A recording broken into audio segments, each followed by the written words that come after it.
So today, Eireann is sitting down a bit for 5 minutes with the legend that is Johnny PARR.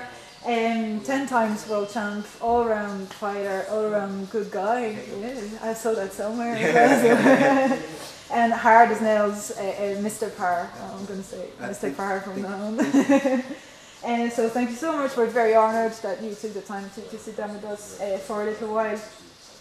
You arrived Sunday in Ireland, yes. Is that right?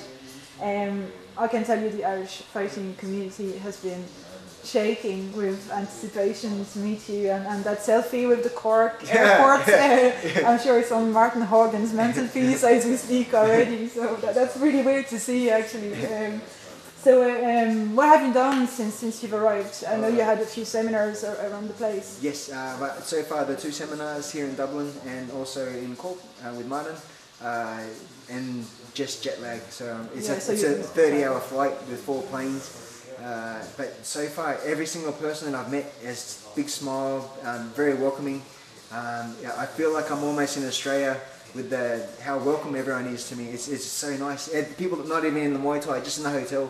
I'm really surprised at how happy everybody is. It's really cool. Sure, they love you, so the only difference is the weather, something like that, yeah.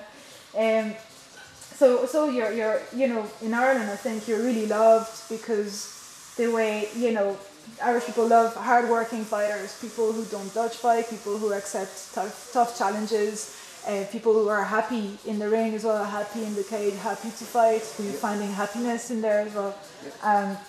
And when we look at your record, it's no round records. If I didn't know your name and look at your records, wow, it's so many styles, and I think you've been willing to explore as many styles as you could possibly do. Yes. So why is that? Is it just to achieve some sort of credibility as a fighter, or is it just a big experiment to put yourself in all kinds of situations? I don't want to consider myself a Thai boxer. I like to consider myself a martial artist. So if that involves, when I was younger, I started in Taekwondo, and then I had my first kickboxing fight at the age of 14, and then I moved to Sydney, where you weren't allowed to fight until the age of 18. So I was sort of stuck where I wasn't allowed to fight for a few years. So I took karate fights, point sparring fights, semi-contact fights, just to keep busy and keep learning the different styles. And then I went back to Thai boxing. I went to boxing for a year and just boxed professionally, had 13 pro fights for 10 wins, 10 knockouts. I also tried shootboxing in Japan, K1. The K1 came and we took away the elbows and the clinching, so I had to adjust a little bit again. Then I've also invented my own promotion with cage Muay Thai. So it's pretty much everything MMA except for there's no ground, so we're still punching and kicking. And the new excitement of using the little MMA gloves locked inside a cage. So it's even though it's Thai boxing, it's a completely different atmosphere when you walk into the venue and you see a steel cage instead of a ring. It really makes your heart start pumping. The fact of being locked in somewhere? I think as soon as just the perception of seeing the cage compared to a ring, someone's going to get really hurt, and hopefully it's me. So it's just a different aura. That's yeah. And then cool. What happened was I was so jealous of watching the MMA guys fighting in a cage. It's like, man, I want to fight in a cage. How come I get to fight in a ring? I want to fight in a cage. Cages are cool. I remember being little and watching Hulk Hogan fight in a cage. It's like, that's what I want to do. I want to fight in a cage too. So there was no opportunity for do it unless I learned jiu-jitsu, and I don't really like the ground game as much as I like stand-up. Yeah. So I decided just to make my own promotion and run with it. And I went on YouTube and I seen a lot of gentlemen fighting with boxing gloves, and it looked so strange. After watching UFC every weekend and watching these warriors with little gloves on, and then the Thai boxers wear these big puffy gloves. It's like, how am I supposed to get the same respect from the MMA crowd if I wear big gloves and they wear little gloves? So if I was going to do it, I was going to do it 100% properly, and that's why I decided, okay, this is what I want to do. And so far I've done 4 shows, and the reception around the world has been unbelievable. I get emails every week from fighters all across the country asking to fight on the show, because they also want to fight in the cage. It's such what do Muay Thai purists have to say about that? Like, have you met people who are just, you know, don't get it, or at the start when I mentioned the idea on the internet, there was a lot of people that were doubting me and saying I was disrespectful. And out of all the people to do it, there's someone who's been in Thailand for so long to discredit the sport. But like rock and roll wrestling, if you wrestle in a ring and then you wrestle in a cage, you're still wrestling. Yeah. There's no difference. Yeah. It's just cooler. Yeah. So I want to be a cool guy too. Is that true? Like you went on retirement for a short period of time, Yes. and is that true that what would make you come out of retirement would be to fight Buka in a cage? Yes. Is that right? You said Yes. that. Was there any serious discussion about it at the time? Yeah, or? Borkow had left Pauper Mook Gym, and then now that he's picked up a manager by Singha Beer, his prize money is ridiculous. So it's not even negotiable. He's too far out there. But I had my retirement fight in the cage, and then I had a win against Jordan Toy, and then I retired. But it was such a crazy buzz compared to the ring that I wanted more. I couldn't just stop on that one. So why did you retire? Like it was planned to retire after that one, so you did it. And I got because I've been fighting over 100 fights, and then I just started every day running, every day pads, and it became a little bit stale. And I just thought there's more. I'm getting old. But then in the cage, because the gloves were so raw, and then there was a new style of defense, a new style with the footwork, and there was such a rush that it brought that enthusiasm back again, like a little boy starting again. So that's what inspired me to want to come back and to really make my mark and to help my brand, to help the CMT. I know if I fight on the show, I couldn't promote the show unless I've fought on it and experienced what it was like for myself. I can't tell people, hey, do this and do that unless I've done it. And then because I've done it... As a coach, definitely, yes. then it gets easier to transmit what's happening. Yes. So, like, do you have any word of advice for people who are usually fighting in a ring and who are going to fight in a cage this weekend? Do it. It's such an amazing buzz that you will not regret that unless you lose. If you lose, then you're gonna. It's the same thing. It's gonna be very painful. Everywhere, I suppose. So with all the fights you've had in various different, styles against really different opponents as well, what was your hardest to date? Yotsenklai. Twice? Yeah, 3 times. 3 times. Yeah, so the first time he knocked me down with a head kick and then beat me on points. The second time he beat me up in the contender final, and that was probably. I'd never been hit so hard in my life. He was so fit and so strong, and he wanted it so bad. And then the third time that we fought, I think I fought the lazy Yotsenklai. He wasn't, didn't have much sort of drive, and I was very lucky to fight the lazy Yod. And now you look at Yotsenklai, he's got a 6-pack, he's strong, he's untouchable. So I'm very lucky to fight him when he wasn't at his peak. Yeah, that's it. Yeah, exactly. Like fighting the way you do as well, I suppose the mentality, the psychological side comes into play. Do you have a way to train that as well, or you're naturally just happy-go-lucky fighting? When I was younger, I was going to go to the fights, and on the way to my fights, I crashed my car, and then the police came, and then luckily I was allowed to go to the fight, and then I was so angry when I got in the ring. The bell went. And I just ran across the ring, and I was so angry. I knocked my opponent out in 60 seconds, and then from that moment on, I knew that I had to be crazy. As soon as the bell rang, I have to have the. I really want to hurt people when I get into the ring.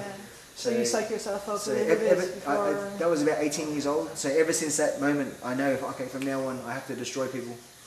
I can't just fight for points. I have to hurt people to win. That's a healthy way of looking at it. An athlete's body as well, we think we're invincible sometimes, and sometimes obviously as a combat athlete, injuries are just part of the job.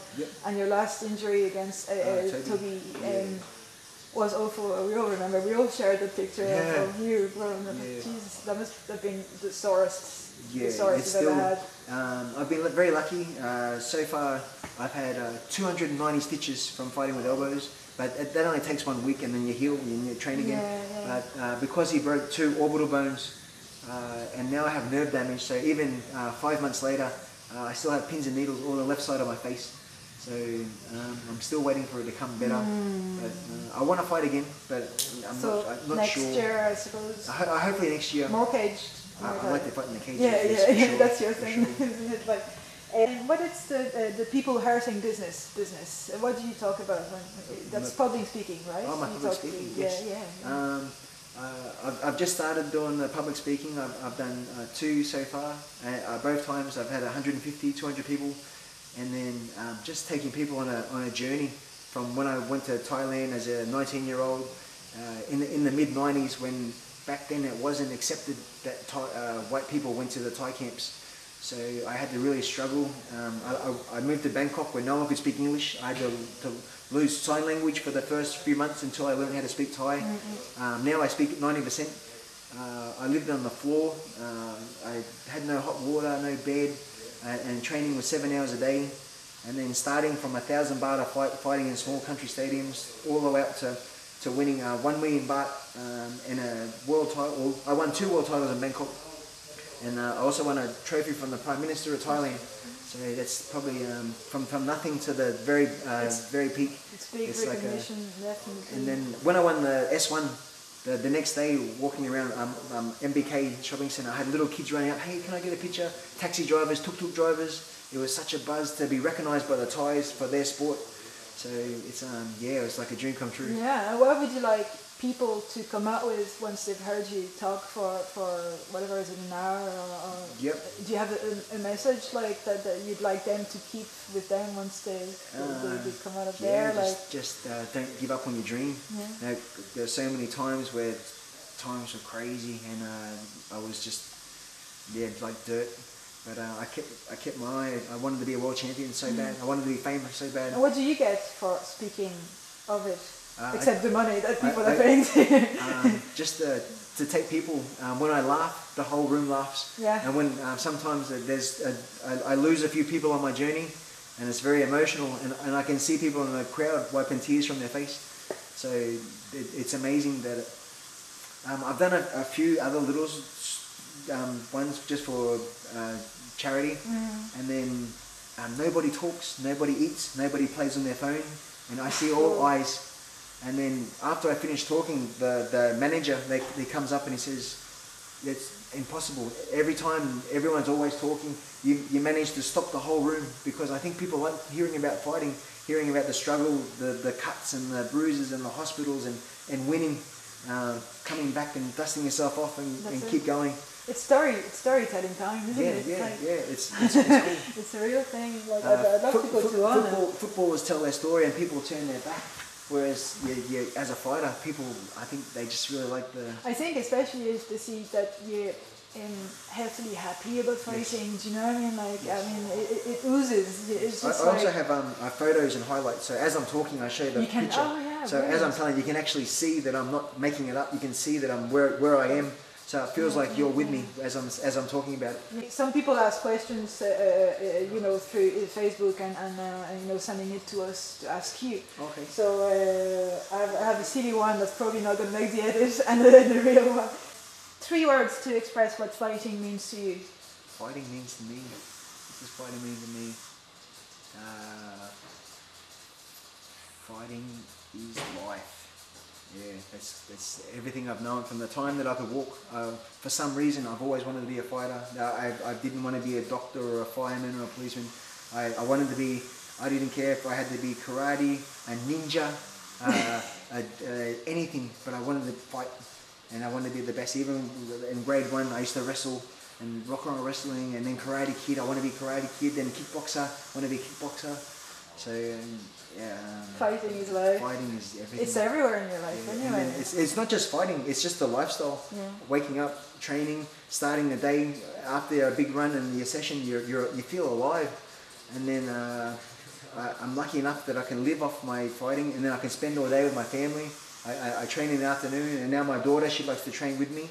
So I have that special bond with my family, and my wife's a 2-time world champion as well. That's right, yeah. She's had 50 fights. Yeah. So we're very, very, very lucky. So that's great, that's fantastic. I'm so happy that you're happy as well to be here, and people would be delighted to hear that you continue fighting as well, because the questions like, after telling you, is he going to fight? Do you think he's going to continue? I was like, fighting is a job, then a fighter's got to fight. Yeah, You know. it's the only thing that's hard is getting old. Now I'm 38. Yeah. I'm 38 now. What's the hardest about that? Hopefully injuries. Before I used to bounce, but now this is the first time where it's the first injury I've ever been scared.